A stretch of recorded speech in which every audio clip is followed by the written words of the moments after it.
راضية في جنة عالية قطوفها دانية كلوا واشربوا هنيئا بما أسلفتم في الأيام الخالية وأما من أوتي كتابه بشماله فسوف يدعو ثبورا ويصلى سعيرا إنه كان في أهله مسرورا إنه ظن أن لن يحور بلى إن ربه كان به بصيرا صدق الله مولانا العظيم. اللهم رب اشرح لي صدري ويسر لي أمري واحلل عقدة من لساني يفقهوا قولي. سبحانك لا علم لنا إلا ما علمتنا إنك أنت العليم الحكيم. اللهم اجعل نصيحتي نصيحة مؤثرة في قلبي وقلوب الناس خالصة لوجهك الكريم. സമാദരണീയരായ പണ്ഡിത ശ്രേഷ്ഠരെ, സ്നേഹാദരവുകൾ നിറഞ്ഞ ഉറൂസ് കമ്മിറ്റിയുടെ സമാദരണീയരായ നേതാക്കളെ, ഈ ജമാഅത്തിന്റെ പ്രസിഡന്റ്, സെക്രട്ടറി, മറ്റും ഭാരവാഹികൾ, സഹോദരി സഹോദരങ്ങളെ, അസ്സലാമു അലൈക്കും വറഹ്മത്തുള്ളാഹി തആല വബറകാതുഹു. അല്ലാഹു റബ്ബുൽ ഇസ്സത്ത് അവന്റെ മഹളായ ഫളൽ കൊണ്ട് ഈ പുണ്യമായ സദസ്സിനെ പരിപൂർണമായി സ്വീകരിക്കുമാറാകട്ടെ. നമ്മുടെ ഭാഗത്തു നിന്ന് വന്ന എല്ലാ വീഴ്ചകളെയും അല്ലാഹു പരിഹരിക്കുമാറാകട്ടെ. ശാരീരികമായി മാനസികമായി എല്ലാവിധ അനുഗ്രഹവും അടുപ്പവും സൗഖ്യവും അല്ലാഹു നമുക്ക് നസീബാക്കുമാറാകട്ടെ. നമ്മുടെ എല്ലാ തെറ്റുകുറ്റങ്ങളെയും ഈ പുണ്യമായ സദസ്സ് ഒരുമിച്ച് കൂടിയതിന്റെ ബർക്കത്ത് കൊണ്ട്, മഹത്തുക്കളുടെ ബർക്കത്ത് കൊണ്ട് അല്ലാഹു റബ്ബുൽ ഇസ്സത്ത് മാപ്പാക്കി തരുമാറാകട്ടെ. നല്ലത് പറയുകയും അല്ലാഹുവിന്റെ തൃപ്തി കരസ്ഥമാക്കുകയും ചെയ്യുന്ന സാലിഹീങ്ങളും മുത്തഖീങ്ങളുമായ ഫായിസീങ്ങളായ മുഖ്ലിസീങ്ങളായവരുടെ കൂട്ടത്തിൽ അല്ലാഹു നമ്മെ ഏവരെയും ഉൾപ്പെടുത്തുമാറാകട്ടെ.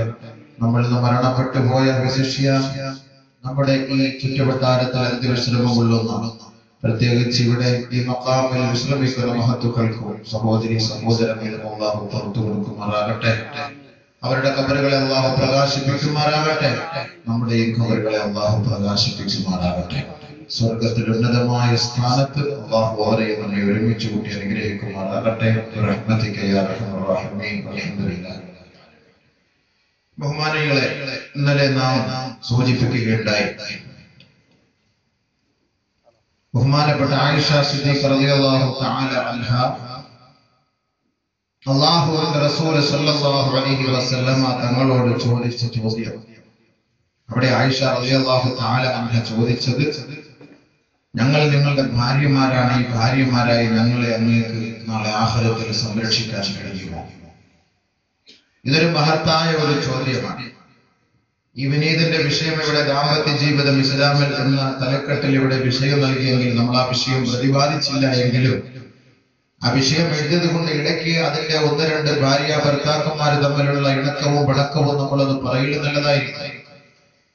ഓരോ ഭാര്യയും ഭർത്താവിനോട് സ്നേഹിക്കുന്നു എന്നതിന്റെ തെളിവാണ് മഹദിയായ ആയിഷ റളിയല്ലാഹു തആല അൻഹ നബിയിന റസൂലുള്ളാഹി തങ്ങളോട് ചോദിച്ചത് നാളെ ആഖിറത്തിൽ ഞങ്ങളെ കുറിച്ച് ചിന്തിക്കാൻ സമയമുണ്ടോ നബിയെ? അപ്പൊ നബി തങ്ങൾ പറഞ്ഞ വാക്കെന്താ? 3 സന്ദർഭങ്ങളിൽ അതിനുള്ള സമയമില്ല ആയിഷ. 3 സന്ദർഭങ്ങളിൽ സമയമില്ല. ലോക ചരിത്രത്തിൽ ഏറ്റവും കൂടുതൽ ഇണകളായി ഭാര്യയും ഭർത്താവും ജീവിതം മാതൃക കാട്ടി ലോകത്തിന്റെ നെറുകയിൽ പഠിപ്പിച്ചു തന്ന ഒരു ദാമ്പത്യ ബന്ധത്തിന്റെ ഇണകളും തുണകളും ഉടമകളുമാണ് ബഹുമാനപ്പെട്ട ശഫീഉന റസൂലുള്ളാഹി സ്വല്ലല്ലാഹു അലൈഹി വസല്ലമ തങ്ങളും അവിടുത്തെ പ്രിയപ്പെട്ട പത്നി മഹദിയായ ആയിഷ റളിയല്ലാഹു തആല അൻഹയും. ഇതേപോലെ ഒരു സന്തോഷകരമായ ഒരു ദാമ്പത്യ ജീവിതം ലോകത്തിന്റെ മുന്നിൽ മറ്റാർക്കും കാഴ്ചവെക്കാൻ കഴിഞ്ഞിട്ടില്ല.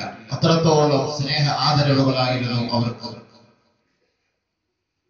ഹബീബായ റസൂലുള്ളാഹി സ്വല്ലല്ലാഹു അലൈഹി വസല്ലമ തങ്ങൾ ഈ ലോകത്തോട് വിട പറയുന്നതിന് കുറച്ച് ദിവസം മുമ്പ് തന്റെ ഭാര്യമാരെയെല്ലാം വിളിച്ചു കൂട്ടിയിട്ട് നബിയിന റസൂലുള്ളാഹി തങ്ങൾ ആയിഷ ബീവിയോട്, ആയിഷ ബീവിയുടെ വീട്ടിൽ ഞാൻ വിശ്രമിക്കട്ടെയോ എന്ന് മറ്റുള്ള ഭാര്യമാരോട് അനുവാദം ചോദിച്ചുകൊണ്ട് മഹദിയായ ആയിഷ റളിയല്ലാഹു തആല അൻഹയുടെ പരിചരണത്തിൽ അവിടെ കഴിഞ്ഞുകൂടുകയും അവിടുത്തെ മാറിടത്തിൽ ചാഞ്ഞു കിടന്നുകൊണ്ട് ചെരിഞ്ഞു കിടന്നുകൊണ്ടാണ് ഈ ലോകത്തിന്റെ തിരുനാളം അടഞ്ഞുപോയത്, അസ്തമിച്ചു പോയത് എങ്കിൽ ഹബീബായ റസൂലുള്ളാഹി സ്വല്ലല്ലാഹു അലൈഹി വസല്ലമ തങ്ങൾക്ക് 63 വയസ്സും മഹദിയായ ആയിഷ റളിയല്ലാഹു തആല അൻഹയ്ക്ക് 18 19 വയസ്സുമുള്ള ആ ഒരു സാഹചര്യത്തിലാണ് ലോക ചരിത്രത്തിൽ ദാമ്പത്യ ജീവിതം എന്ന് പഠിപ്പിച്ചു കൊടുത്തത്.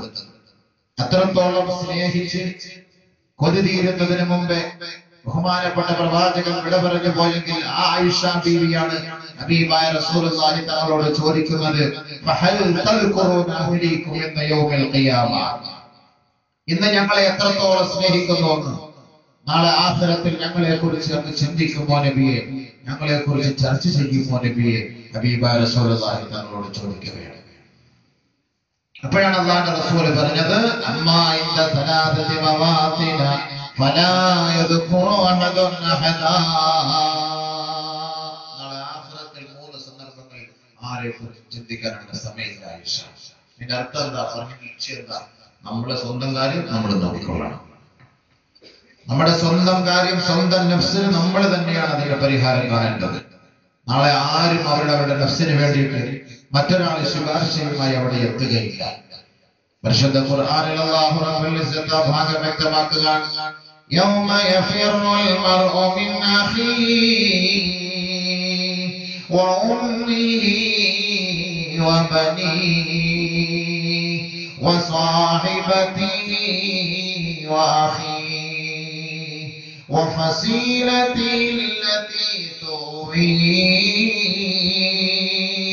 പരിശുദ്ധ ഖുർആനിൽ അല്ലാഹു സുബ്ഹാനഹു വ തആല വ്യക്തമാക്കുകയാണ്, നാളെ ആഖിറത്തിൽ സഹോദരനിൽ നിന്ന് സഹോദരി ഓടുന്ന ദിവസം, സഹോദരിയെ ഒഴിവാക്കിക്കൊണ്ട് സഹോദരങ്ങൾ രക്ഷപ്പെടുന്ന ദിവസം, പിതാവിനെ വിട്ട് മാതാവ് ഓടുന്ന ദിവസം, മാതാവിനെ വിട്ട് പിതാവ് ഓടുന്ന ദിവസം, സന്താനങ്ങളെല്ലാം മാതാപിതാക്കളെ പരിഗണിക്കാതെ സ്വന്തം ആത്മാവിന്റെ രക്ഷയ്ക്ക് വേണ്ടി ഓടുന്ന ദിവസം, എല്ലാവരും അവരുടെ സ്വന്തം കാര്യം, ആരും രക്ഷിക്കില്ല.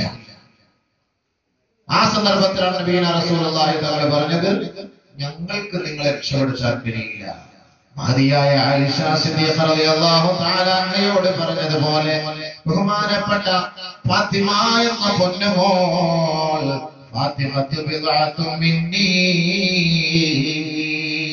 എന്റെ കരളിന്റെ കാതലാണ്, കരളിന്റെ കഷണമാണ് ഫാത്തിമ. ഫാത്തിമയെ ആരാൾ സന്തോഷിപ്പിക്കുന്നുവോ അവരെന്നെ സന്തോഷിപ്പിച്ചവരാ. ഫാത്തിമയെ ആരാൾ വെറുപ്പിക്കുന്നുവോ അവരെന്നെ വെറുപ്പിച്ചവരാ. അല്ലാഹുവിന്റെ റസൂലിന്റെ കരളിന്റെ കാതലായ ഫാത്തിമ ബീവിയോട് ഹബീബായ റസൂലുള്ളാഹി സ്വല്ലല്ലാഹു അലൈഹി വസല്ലമ തങ്ങൾ പറയുകയാണ്, മോളെ ഫാത്തിമ, ഇന്നി ലാ അംലികു ലക്കും മിനല്ലാഹി ശൈആ. നാളെ ആഖിറത്തിന്റെ ഭയാനകതയിൽ മോളെ ഫാത്തിമ, എനിക്ക് നിന്നെ രക്ഷപ്പെടുത്താൻ കഴിയില്ല മോളെ. നിനക്ക് വേണമെങ്കിൽ ഈ ഉപ്പാന്റെ സമ്പത്ത് ചോദിച്ചോ മോളെ, ഉപ്പാന്റെ സ്വത്ത് ചോദിച്ചോ മോളെ, നീ ഇഷ്ടപ്പെട്ടത് എന്താണോ ഈ ഉപ്പയോട് ചോദിച്ചോ. പക്ഷേ ആഖിറത്തിൽ രക്ഷപ്പെടുത്താൻ കഴിയില്ല മോളെ ഫാത്തിമ.